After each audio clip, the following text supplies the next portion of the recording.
บนบ้านบนเอ่ยเธอบาบานบาคณะจีทำไมเป็นน้องที่ខ្ញុំកណាសូមអោនកាយគីវកែចំពោះលោកគ្រូវិទ្យាធរមហាយនឿនលោកគ្រូជាប្រធានសមាគមពុទ្ធសាសនាជួយសង្គ្រោះខ្មែរដែលគង់នៅសហរដ្ឋអាមេរិកហើយមួយចំណែកទៀតខ្ញុំកណាសូមក្រាបថ្វាយបង្គំដល់អង្គព្រះមហាថេរនិងនុថេរទាំងអស់ដែលកំពុងទស្សនានៅវីដេអូនេះមួយចំណែកទៀតដែលក្តីគ្រប់ស្រែក្នុងព្រះធម៌អាត្មាភាពសូមចរន្តពរទៅការញាតិញោមជាពុទ្ធបរិស័ទទាំងអស់ជាពិសេសញាតិញោមដែលតែងតែជួយទំនុកបំរុងឧបត្ថម្ភគ្រប់គ្រងដល់សមាគមពុទ្ធសាសនាជួយសង្គ្រោះខ្មែរដែលមានញាតិញោមនៅប្រទេសអាមេរិកបារាំងព្រមទាំងកាណាដានិងប្រទេសញូហ្សេឡង់ផងដែរហើយក្នុងវេលាឱកាសនេះគឺជាថ្ងៃទី20ខែ12ឆ្នាំ2025អាត្មាភាពរួមជាមួយនឹងលោកគ្រូផលលោកគ្រូចិត្តរួមជាមួយនឹងលោកគ្រូធំដែលជាគ្រូបច្ចេកទេសនៅទីអារាមវត្តអង្គរភ្នំខ្លុងស្ថិតនៅក្នុងខេត្តកោះកុងគ្រូខេត្តកោះកុងផ្ទាល់តែម្ដងសុកស្រែអំបិលដែលលោកគ្រូមានទឹកប្រទេសជ្រះថ្លាមែនទែនដែលបើកឱកាសឲ្យបងប្អូនជនភៀសសឹកយើងមកស្នាក់អាស្រ័យនៅទីនេះគឺមានចំនួន112គ្រួសារនៅក្នុងវេលាឱកាសនេះផ្ទាល់តែម្ដងអញ្ចឹងក្នុងវេលាឱកាសនេះខ្ញុំកណាសូមថ្លែងអំណរអរគុណយ៉ាងជ្រាលជ្រៅចំពោះលោកគ្រូជំចាស់គ្រប់អង្គញាតិញោមពុទ្ធបរិស័ទទាំងអស់ដែលបានចូលរួមថាវិការតាមរយៈសមាគមពុទ្ធសាសនាជួយសង្គ្រោះខ្មែរដែលដឹកនាំដោយលោកគ្រូវិនិយធរមហាយនឿនដែលលោកគង់នៅវត្តក្បែរសន្តាឯណាក្នុងនោះមានវត្តខ្មែរកាណាដាទីក្រុងម៉ុងរ៉េអាល់តាមរយៈឧបាសកតាន់ប៊ុនហុយចំនួន$400ទី2គឺតាមឧបាសកតាំងសៀងចំនួន500កាណាដាសមាគមពុទ្ធសាសនាជួយសង្គ្រោះខ្មែរពុទ្ធបរិស័ទខ្មែរប្រសង់នៅវត្តខ្មែរសន្តាឯណាព្រមទាំងពុទ្ធបរិស័ទវត្តខ្មែរពុទ្ធិការាមហាវត្តវេឡូនិងវត្តខ្មែរម៉ូណេស្តូរដ្ឋកាលីហ្វ័រញ៉ាហើយដោយសារតែពេលវេលានេះយើងគៀកបន្តិចហើយអាត្មាភាពមិនទាន់អានឈ្មោះញាតិញោមចូលតាមគ្រូនៅខាងវត្តម៉ូណេស្តូទេខ្ញុំនឹងអាននៅពេលក្រោយហើយក្នុងវេលាឱកាសនេះក៏សូមថ្លែងអំណរអគុណដល់ពុទ្ធិកសមាគមខ្មែរវត្តអកឡែនរបស់លោកគ្រូស្រួយហៀងនិងពុទ្ធបរិស័ទវត្តអារីសូណាតាមរយៈញោមបាសិកាធីតាពុទ្ធនិងមួយចំណែកទៀតតាមរយៈលោកច័ន្ទហឿននិងសហការីសមាគមខ្មែរម៉ាណាវ៉ាធូព្រមទាំងបងប្អូនខ្មែរនៅទីក្រុងផាមីប្រទេសញូហ្សេឡង់ចំនួន$1000ផងដែរហើយបច្ច័យទាំងអស់ដែលលោកគ្រូជាម្ចាស់ញាតិញោមពុទ្ធបរិស័ទចូលរួមគ្នាទាំងអស់នេះគឺអាត្មាភាពជាសហការីនៅក្នុងស្រុកខ្មែរនេះគឺបែងចែកទៅតាមកន្លែងនីមួយៗដោយស្រុកខ្សែអំបិលនេះយើងមានចំនួន112គ្រួសារនិងប្រហែលជា100គ្រួសារទៀតនៅកន្លែងផ្សេងខ្ញុំកាលណានឹងបញ្ជាក់បន្ថែមទៀតហើយមួយចំណែកទៀតនេះអង្គរនេះគឺមិនបានចែកដល់ពួកគាត់ទាំងអស់គ្នានេះទេគាត់អស់គ្នានេះទេគឺប្រកេនទៅលោកគ្រូជាម្ចាស់ផ្ទាល់តែម្ដងដោយសារតែលោកគ្រូជាម្ចាស់លោកទទួលភារៈធ្ងន់ណាស់នៅទីនេះគឺលោកត្រូវដាំបាយទទួលពួកគាត់មួយថ្ងៃ3ពេលហើយដូចលោកចឹងដល់ម៉ោងគោះជួងទៅគាត់មកមេគ្រួសារមួយមកចាំជួបទទួលនៅអំណោយទាំងអស់ហ្នឹងដូចជាខ្ញុំឃើញពេលនេះចឹងនេះ112គ្រួសារគឺគាត់នៅអង្គុយនេះទាំងអស់អញ្ចឹងគឺគាត់ក្នុងម្នាក់បានទទួល$10 40000រៀលពីសមាគមពុទ្ធសាសនាជួយសង្គ្រោះខ្មែរបច្ច័យញាតិញោមពុទ្ធបរិស័ទទាំងអស់គ្នានៅកន្លែងហ្នឹងហើយមកខេត្តកោះកុងនេះគឺយើងអង្គចំនួន1តោនដែរគឺមកនេះចំនួន250គីឡូក្រាមទៅកន្លែងមួយទៀត250គីឡូក្រាមនិងកន្លែងទៀត500គីឡូក្រាមអញ្ចឹងសូមលោកគ្រូជាម្ចាស់ញាតិញោមពុទ្ធបរិស័ទទាំងអស់ទទួលជ្រាបហើយអស់ថវិកាប្រមាណនោះលោកគ្រូចិត្តនឹងបូកសរុបចុងក្រោយប្រកេនលោកគ្រូជាម្ចាស់គ្រប់ព្រះអង្គតែក្នុងវេលាឱកាសនេះសូមថ្លែងអំណរអរគុណយ៉ាងជ្រាលជ្រៅចំពោះលោកគ្រូជាម្ចាស់គ្រប់ព្រះអង្គញាតិញោមពុទ្ធបរិស័ទទាំងអស់គ្នាដែលតែងតែជួយខ្មែរក្នុងការលំបាកជាពិសេសគឺជួយខ្មែរក្នុងសង្គ្រាមជឿនពៀនរវាងថៃ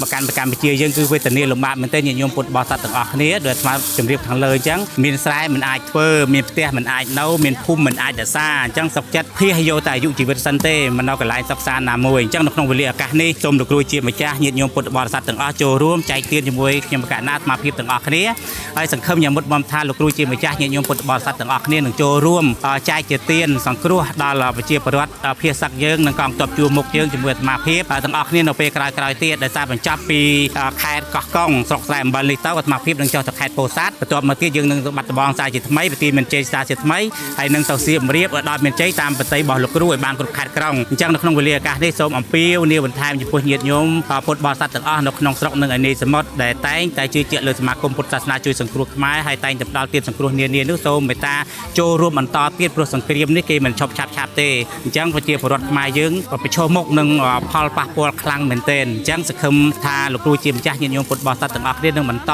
ជួយខ្មែរយើងរហូតដល់ចប់សង្គ្រាមឬក៏ក្រោយសង្គ្រាមតទៅមុខទៀតផងដែរអញ្ចឹងក្នុងវេលាឱកាសនេះសូមញាតិញោមពុទ្ធបរិស័ទទាំងអស់ទស្សនានៅកិច្ចចែកទានពីសមាគមពុទ្ធសាសនាយើងជួយដល់ប្រជាពលរដ្ឋយើងខ្វះខាតយើងទៅពេលនេះទាំងអស់គ្នាណាអរគុណច្រើនជាមុនដំបូងសូមប្រកេនលោកគ្រូជាម្ចាស់សិនលោកគ្រូខ្ញុំកណាប្រកេនសិនកណាប្រកេនគួរតែមានបច្ច័យខ្លះប្រកេនលោកគ្រូទេកណាឈប់លោកប្រកេនឲ្យលោកចែកទៅខ្ញុំទៅវិញអត់ទេប្រកេនលោក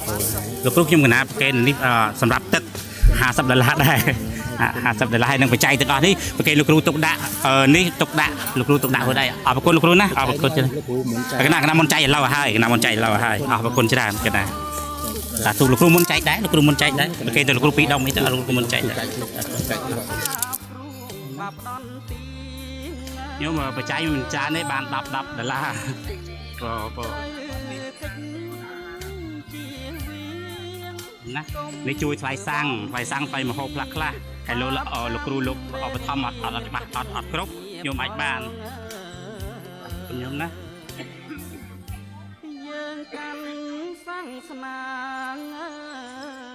សាធុខ្ញុំសាធុអីទៅអញ្ជើញបានថ្លៃសាំងចាក់ឡានទីទៅស្រុកវិញឆាប់គេចាក់តូឯងតែគួរយល់ណា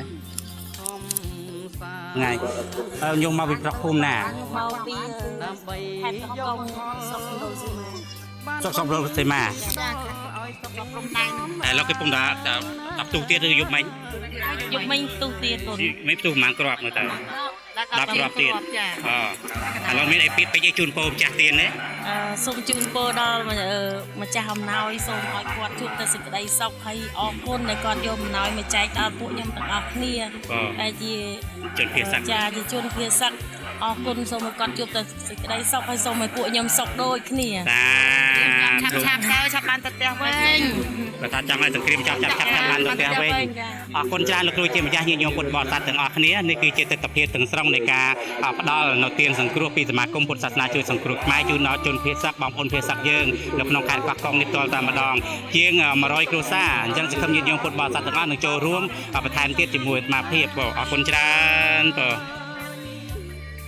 ថ្លែងអំណរអរគុណដល់សមាគមពុទ្ធសាសនាជួយសង្គ្រោះខ្មែរសមាគមព្រះពុទ្ធសាសនាជួយសង្គ្រោះខ្មែរ